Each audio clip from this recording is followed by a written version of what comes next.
Art style is one of the key components of a good video game. If you want to have your player interested in a game and stay that way, you'd want your game to have a good art style. Why? Art style means everything. If your game looks like this, then it most certainly will not catch the attention of your consumer. In The Legends of Zelda: The Wind Waker, the art style is one of the best parts of the game, and I've yet to see another game pull off cartoony graphics like this game did. Myst, despite the time of its release, was able to stick out in a crowd of 90s games with its strange structures and photorealism, but at the right level. Minecraft, the best-selling game of all time, sold 200 million copies with its fascinating art style. In Minecraft, the game uses a pixelated art style whilst keeping the game entirely three-dimensional. Wii Shovelware.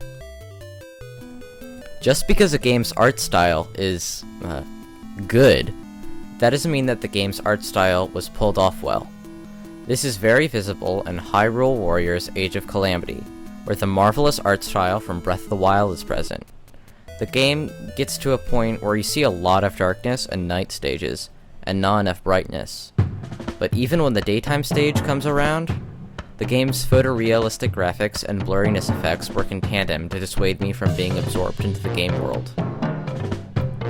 The same goes for the new Super Mario Bros. Series, where the first game had a whole new art style for the time of its release, yet when 3 more games with the exact same art styles get released after the first game, you kinda get bored with the entire series, as you feel like you've seen everything new Super Mario Bros. Has to offer.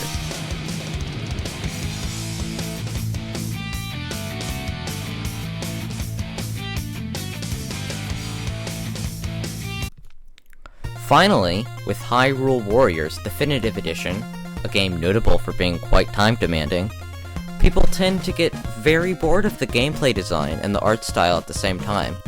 Luckily though, the game is an absolute blast, so what it lacks in terms of art style and gameplay, it gains in the fun factor.